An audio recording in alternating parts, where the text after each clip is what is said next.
Welcome back, everybody. My name is Tim. This is another Real Ideal Gear Review. Today we're looking at the Casio WS1700.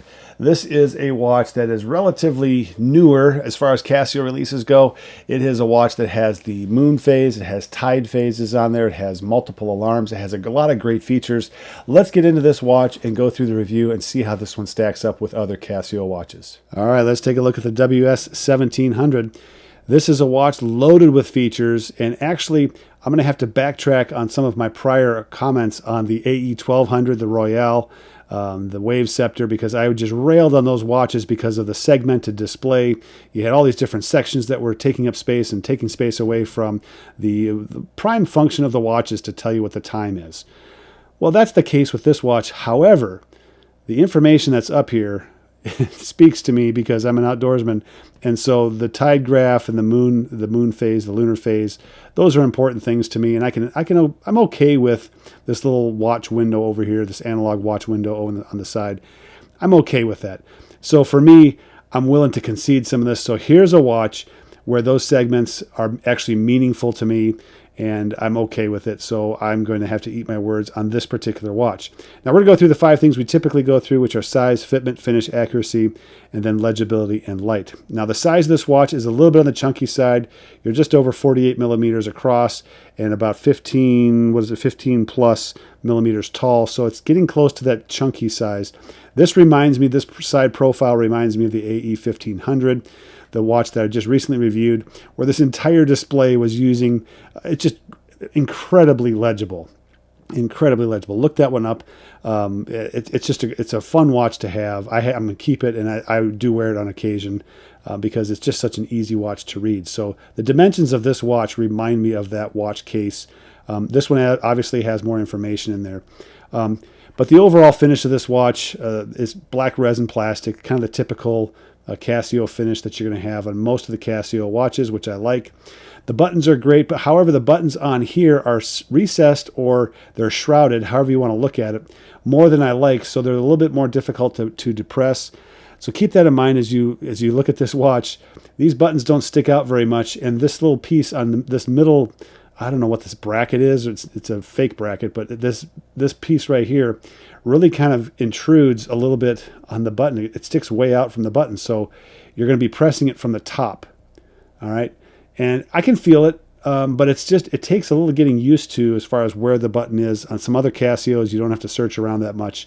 So to me, I'm not a huge fan of the way that they designed the resin case around the buttons. I just think it's a little too much plastic around them. Accuracy of this watch, you get plus or minus 30 seconds a month, kind of the typical Casio accuracy. Now, this is a 10-year battery, and when it comes down to a watch like this, when you have a 10-year battery versus tough solar, there's not a huge advantage in going to tough solar, other than you might get 15 years of use before you have to change out that rechargeable battery in there. But to me, with a 10-year battery, you're really close to a tough solar type setup anyway, because you're just, this watch may not last 6-7 years, especially with the work that I do.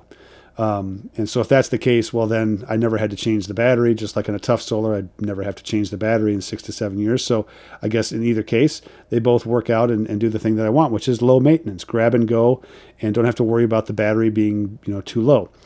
As far as accuracy goes, not an issue whatsoever. Now, the legibility and light. Legibility, I think, is really good. I'm willing, again, to concede the different sections that are up here. The time display is crunched as a result of that. It's still legible. It's not as small as like the Wave Scepter. The Wave Scepter was terrible. I think that's the WV200. Was absolutely horrid when it came to the size of the case and the relationship as the size to the time because of all the different sections that they had in there. So this one, I think, does a better job of that legibility-wise. The light on this one is incredible. Here's some video of the light. But you have dual LEDs, one in the lower right corner, one in the lower left corner. Does a great job of illuminating. So you have 100 meters of water resistance, outdoor watch for sure, with the tide graph, or the tide graph. You also have the lunar calendar on here as well.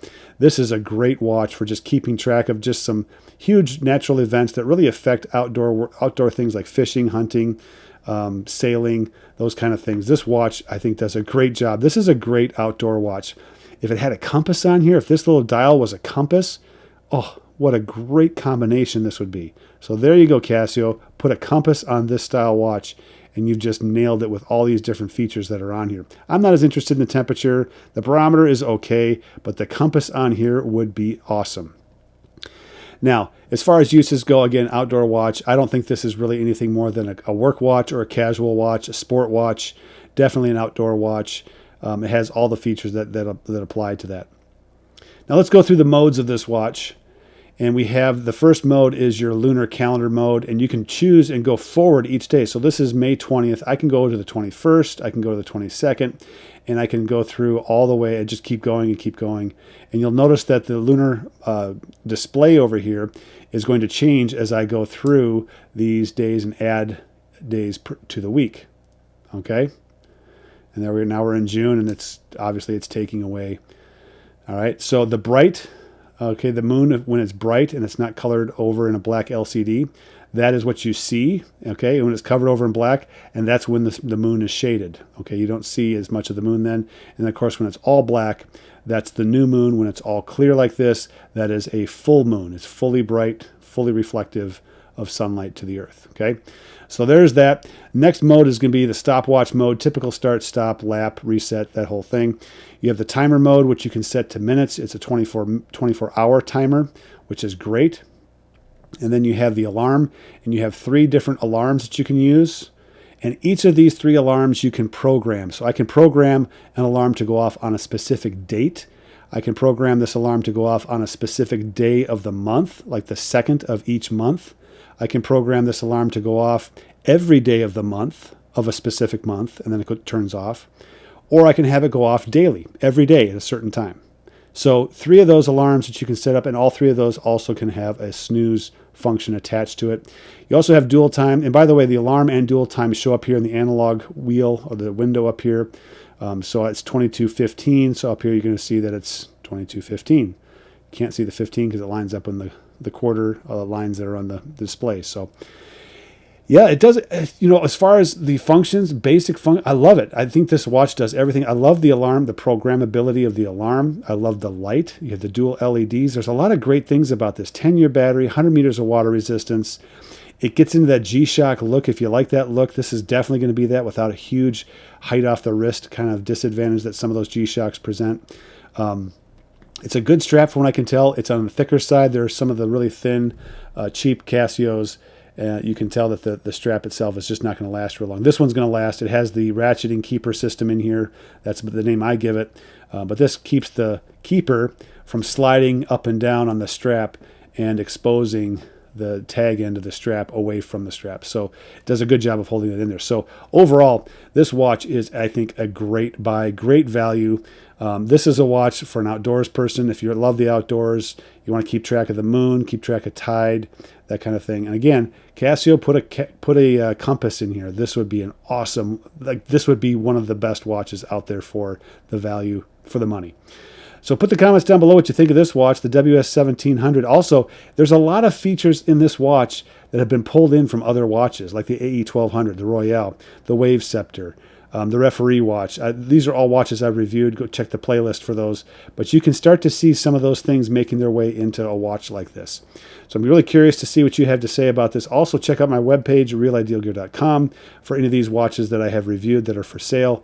Some of these Casios in particular are sold with flashlights as kind of a beginner EDC kit, so check those out as well. I've got some other limited edition watches, things like that. So there's a few on there. I just went through last week, I think, and lowered the prices on some of them. So if you've kind of been checking, they have gone down in price within the last 2 weeks, we'll say. Last 2 weeks for sure. So there you go. Check that out. My name is Tim. This has been another Real Ideal Gear Review. We'll catch you guys next time.